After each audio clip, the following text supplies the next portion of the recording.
हमारे साथ इस समय बातचीत करने के लिए जुड़ चुके हैं जम्मू कश्मीर पुलिस के पूर्व महानिदेशक डॉक्टर एसपी वैद। डॉक्टर वैद, सबसे पहले आज तक से बातचीत करने के लिए बहुत बहुत धन्यवाद। डॉक्टर वैद, लगातार अगर हम देखें तो काफ़ी चिंताजनक समाचार आ रहे हैं जम्मू संभाग के पहाड़ी क्षेत्रों से।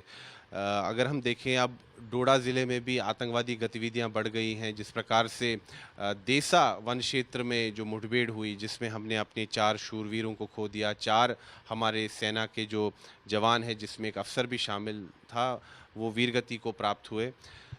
अगर हम देखें तो आतंकवादियों की उपस्थिति काफ़ी क्षेत्रों में बताई जा रही है, और आज भी एक और मुठभेड़ हुई है काश्तीगढ़ इलाके में, वहाँ डोडा में ही।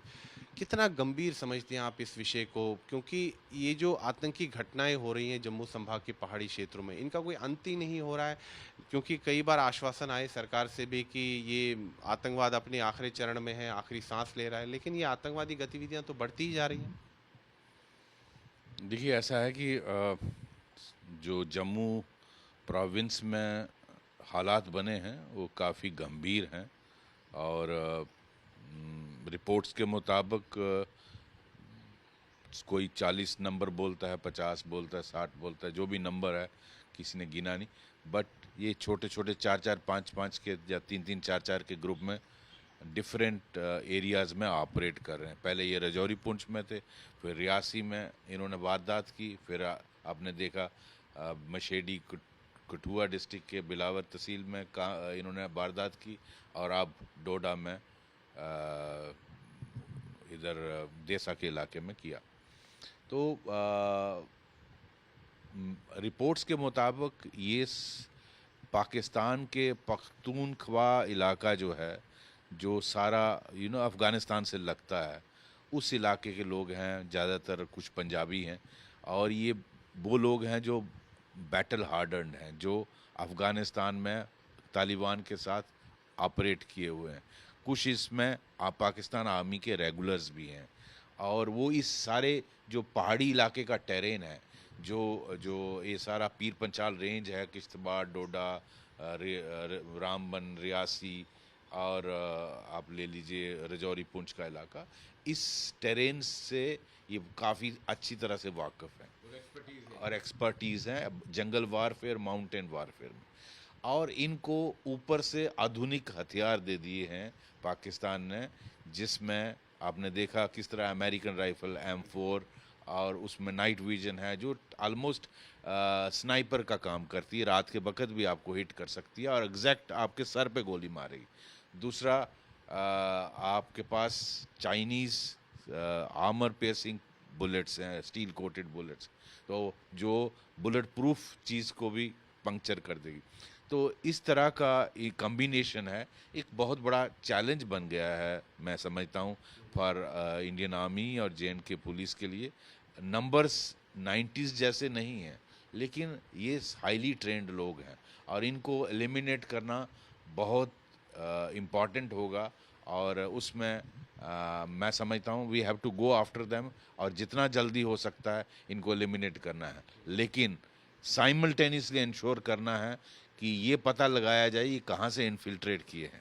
क्या IB सेक्टर से हुए हैं, LOC से हुए हैं, या पंजाब कहा जा रहा है पंजाब सेक्टर से हुए हैं, तो और वहाँ से नहीं आने पाइए। अगर और रिप्लेसमेंट इतनों की हो गई तो बहुत ज़्यादा बर्बरता यहाँ देखने को मिलेगी, काफ़ी खून बहेगा। तो मेरा ये अपील रहेगी सभी टॉप लीडरशिप से कि वो इंश्योर करें कि और इन्फिल्ट्रेशन ना हो, और जो अंदर हैं उनको जितना जल्दी हो सके उनको न्यूट्रलाइज करना है, चाहे उसके लिए जो भी कुर्बानी देनी पड़े। तो डॉक्टर वैद, मुझे एक चीज़ बताइए कि चूक कहाँ हो गई? क्योंकि ये एक दिन में तो हुआ नहीं होगा, ये तो काफ़ी महीनों तक पाकिस्तान ने षड्यंत्र रचा होगा कि जम्मू संभाग के पहाड़ी क्षेत्रों को निशाना बनाना है। अत्याधुनिक हथियार सीमा से पार होकर यहाँ पहुँच गए, और ये जो खूंखार आतंकवादी है, जैसे कि आपने कहा कि ये तो काफ़ी ज़्यादा प्रशिक्षित आतंकवादी हैं, जो वन क्षेत्र में जो जंगल वॉरफेयर आप की बात कर रहे हैं कि उसमें ये निपुण हैं, ये एक्सपर्टीज़ रखते हैं। तो इस सब की जानकारी क्यों नहीं समय पर मिली? कि अगर समय पर जानकारी मिलती तो शुरुआत में ही इनका खात्मा हो जाता। क्योंकि अब तो कई जो रक्षा विशेषज्ञ हैं वो कह रहे हैं कि स्थिति काफ़ी गंभीर है और कहीं न कहीं नियंत्रण से बाहर होती जा रही है। नहीं, स्थिति गंभीर है और इसको एक्शन प्लान बना के कंट्रोल करना पड़ेगा। और मैं समझता हूँ इसका प्राइम टारगेट था, जो नैरेटिव था कि 370 हटने के बाद हालात बेहतर हुए, वो कश्मीर में हुए, इसमें कोई शक नहीं है। लेकिन उसका जब इन्होंने देखा कि कश्मीर में ये कामयाब नहीं हो रहे, तो इन्होंने जम्मू रीजन के गैप्स देखे, यहाँ से किस तरह से फ़ौज, आरआर यूनिट्स, सीएपीएफ विड्रा हुई हैं और इन्फिल्ट्रेशन करने में ये कामयाब हुए। सबसे बड़ी चूक तो इन्फिल्ट्रेशन है। मैं समझता हूँ उस पे नंबर 1 प्रायोरिटी होनी चाहिए। देखना है लीडरशिप को कहाँ कमियाँ रही हैं और उन कमियों को कैसे दूर किया जा सकता है, उनको कैसे फिल किया जा सकता, ताकि और इन्फिल्ट्रेशन ना हो।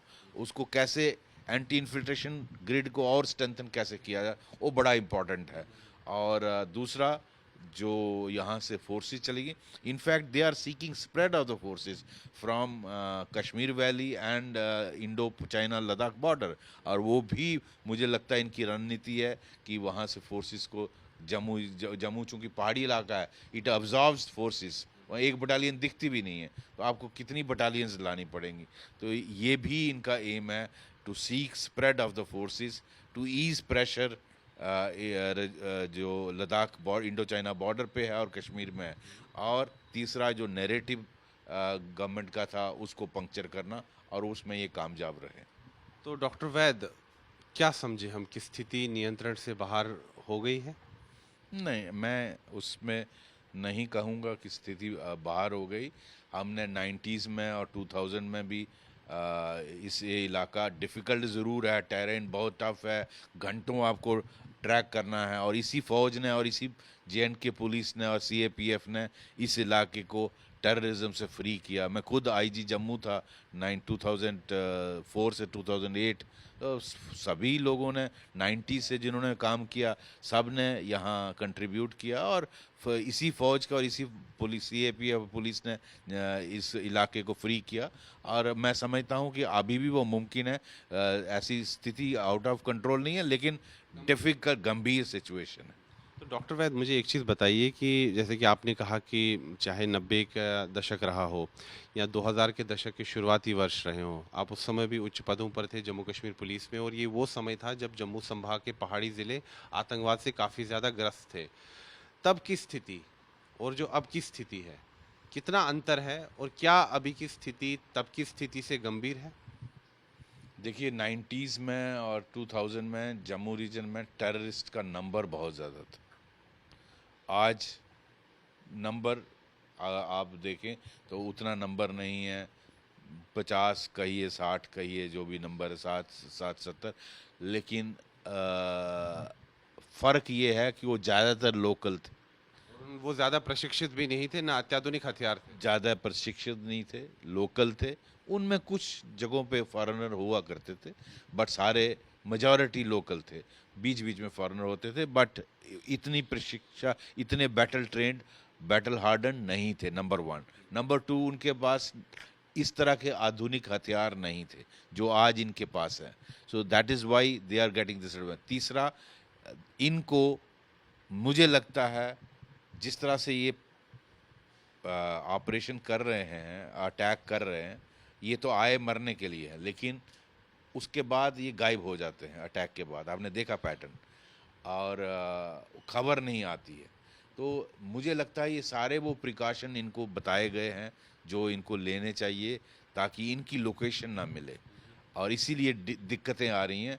और टेक्निकल इनपुट तो आ ही नहीं रही है, क्योंकि इन्होंने समझ लिया है कि कश्मीर में किस तरह से हम मोबाइल से इनकी लोकेशन लेते थे और उसके मुताबिक इनका घेरा डाल के सफाया करते थे। तो अब ये रिपोर्टेडली चाइनीज़ ऐप यूज़ कर रहे हैं, जो भी सिस्टम कर रहे हैं, उसका फ़ायदा लेते हुए इनकी लोकेशंस का हमें पता नहीं चल रहा है। टेक्निकल इनपुट्स आ नहीं रहे हैं आपके पास, स्वाय ह्यूमन इंट के और कोई ऑप्शन नहीं है। ह्यूमन इंट में ये प्रिकॉशंस ले रहे हैं। पुलिस के पास खबर आती है जब ये उस गांव से चले जाते हैं। मेरी इन्फॉर्मेशन के मुताबिक जिस गांव में ये जाते हैं, सबके मोबाइल अपने पास रखवाते हैं, और किसी को भी उस गांव से निकलने की इजाज़त नहीं देते। क्या स्थिति इस समय ज़्यादा चुनौतीपूर्ण है 2000 के दशक के शुरुआती वर्षों और 90 के दशक के साथ अगर हम तुलना करें? It is challenging, it is ज़्यादा चुनौतीपूर्ण है। ज़्यादा चुनौतीपूर्ण, इट इज़ वेरी डिफ़िकल्ट।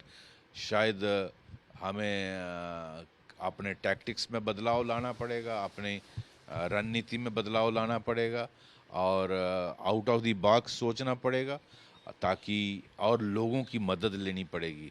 हो सकता है इसमें कुछ कुर्बानियाँ देनी पड़े, लेकिन इस स्थिति को और जो लोग इनकी मदद कर रहे हैं उनके खिलाफ सख्त कार्रवाई होनी चाहिए। जो जम्मू बेस्ड टेररिस्ट पार गए थे 90s में, 2000 में, रिपोर्ट्स के मुताबिक उनको ये साथ लाए हैं और उन्होंने इनकी मदद की है इस सारे नेटवर्क को बनाने में। डॉक्टर वैद, आपने बात की इन्फिल्ट्रेशन की, घुसपैठ की, कि वो एक रूट कॉज है कि इन्फिल्ट्रेट कर पाते हैं इतने खूंखार आतंकवादी, और हमें जो चाहे नियंत्रण रेखा हो, अंतर्राष्ट्रीय सीमा हो, वहाँ पर सुरक्षा का जो ग्रिड है उसको और मजबूत करने की आवश्यकता है। आप आप अपने अनुभव से मुझे एक चीज़ बताइए कि क्या नियंत्रण रेखा की तरह ही जो भारत पाकिस्तान अंतर्राष्ट्रीय सीमा है जम्मू कश्मीर में, जो सांबा और कठुआ ज़िले से गुजरती है और अखनूर जाकर ख़त्म होती है, तो क्या यहाँ पर भी सेना को तैनात किया जाना चाहिए? बीएसएफ तो रहेगी ही, सेना को भी तैनात किया जाना चाहिए? करना चाहिए, जैसे हालात है मेरे हिसाब से कोई हर्ज नहीं। सबसे इम्पोर्टेंट स्टेप है इन्फिल्ट्रेशन रोकना, चाहे उसके लिए कोई भी कदम उठाना के पड़े। लिए कुछ भी करना पड़े। मेरा ये सजेशन है, बिकॉज अगर आप वो कर पाए, अंदर जितने लोग हैं इनको कुछ time, it's a matter of time, उनको एलिमिनेट कर दिया जाएगा। और कर मुझे पूरा विश्वास है हमारी फोर्सेस पे, वो बहुत जल्दी, चाहे उसको उसके लिए कैजुअलिटीज होंगी, doesn't matter, but they will be eliminated. लेकिन और अंदर नहीं आने चाहिए, उसके लिए जो भी कदम लेने पड़े वो लेने चाहिए, ताकि एलओसी से और आईबी से और लोग अंदर नहीं आए। फिर पाकिस्तान की हार ही हार है और हमारी जीत है, वो इंश्योर करना। डॉक्टर वैद, आपके हिसाब से ज़्यादा घुसपैठ कहाँ हो रही है, नियंत्रण रेखा से या अंतर्राष्ट्रीय सीमा? मैं नहीं कह सकता, लेकिन जिस तरह का हीरानगर में इंसिडेंट हुआ वो दिखाता है कि वो एक दिन पहले ही इन्फिल्ट्रेट किए थे, तो वो तो प्रूव करता है कि हीरानगर से हुए, तभी तो उधर गांव में गए आईबी सेक्टर। अब कहाँ से आए, बिकॉज लोग एस्टिमेट लगा रहे हैं कि पंजाब से आ गए हैं, मैंने कोई कोई एस्टिमेट कर रहा है नेपाल से आ गए हैं। ये स्टोरी मैंने 90 में भी सुनी थी, अपनी नौकरी के दौरान हमेशा ये आर्गूमेंट सुनता नेपाल से आ रहे हैं। तो उसके लिए कदम क्या लिए गए, वो लेने चाहिए कि नेपाल से अगर आ रहे हैं पहले वेरीफाई करिए, अगर आ रहे हैं, फिर अगर नेपाल से आ रहे हैं तो उसके लिए क्या करना है वो भारत सरकार की जो एजेंसीज हैं उनको करना चाहिए। Doctor Vaid, have we been caught napping? मुझे लगता है जिस तरह से एकदम उन्होंने नैरेटिव बदलने के लिए जो कर दिया, तो इट मीन्स हमारे पास एडवांस इंफॉर्मेशन नहीं थी इसके। तो ये किसकी विफलता है? एडवांस इंफॉर्मेशन तो हमको उस एजेंसी से आती है जो फॉरेन इंटेलिजेंस कलेक्ट करती है कि इस तरह का प्लानिंग कर रहे हैं, या जो जो भी इसमें इस किस्म की इंटेलिजेंस को जनरेट करते हैं कि पाकिस्तान इस तरह का प्लान कर रहा है। तो ये हमें इंफॉर्मेशन आनी चाहिए थी, और लेकिन लगता है इससे पहले कि हमें ये रियलाइज़ हो वो अंदर आ गए। तो आखिर में आपसे मैं एक चीज़ पूछना चाहूँगा कि क्या आप ये कहना चाहते हैं कि अगर जल्द से जल्द, जब मैं कह रहा हूँ जल्द से जल्द, इसका अर्थ साल नहीं है, 7 महीने, 6 महीने नहीं है, बल्कि हफ्ते होना चाहिए, कि अगर जल्द से जल्द ठोस कदम नहीं उठाए गए तो स्थिति नियंत्रण से बाहर हो सकती है? तो ये सिचुएशन काफ़ी सीरियस है और इसको मैं समझता हूँ बहुत सीरियसली लेना चाहिए, नहीं तो ये ऐसी भी हालात बन सकते हैं कि हाहाकार मच जाए लोगों में, वो स्टेज नहीं आनी चाहिए। डॉक्टर वैद, एक और बात मैं आपसे पूछना चाहूँगा। अभी हाल ही में जो हमारे देश के पूर्व सेना प्रमुख है general VP Malik, India today के साथ ही उन्होंने बातचीत की थी और उन्होंने कहा था कि इस समय जो हालात उत्पन्न हुए हैं यहाँ जम्मू संभाग के पहाड़ी क्षेत्रों में, बेहतर होगा कि विधानसभा के चुनाव कुछ समय के लिए टाल दिए जाएं। आपकी क्या राय है? मैं समझता हूँ चुनाव should be the next priority. First you should deal with this situation जो डेवलप हो रही है जम्मू में, इसको कंट्रोल में लाना बहुत ज़रूरी। चुनाव अगर पोस्टपोन भी करने पड़े तो कर दिए जाने चाहिए। Doesn't matter, it can happen even after 6 months, but पहले जम्मू को साफ करना बहुत ज़रूरी। डॉक्टर एसपी वैद, आपने हमारे साथ बातचीत की उसके लिए बहुत बहुत धन्यवाद। तो ये थे डॉक्टर एसपी वैद, जम्मू कश्मीर पुलिस के पूर्व महानिदेशक, और साफ तौर पर इन्होंने कहा है कि जम्मू संभाग के पहाड़ी क्षेत्रों में इस समय स्थिति जो है नियंत्रण में बेशक है लेकिन काफ़ी गंभीर है। उन्होंने कहा है कि जो स्थिति 90 के दशक में और 2000 के दशक के शुरुआती वर्षों में जम्मू संभाग के पहाड़ी क्षेत्रों में है, उससे ज़्यादा चुनौतीपूर्ण स्थिति इस समय है, और अगर समय रहते ठोस कदम नहीं उठाए गए तो इस पूरे क्षेत्र में हाहाकार मच सकता है। वीडियो जर्नलिस्ट नीरज कुमार के साथ मैं सुनील भट्ट, जम्मू आज तक।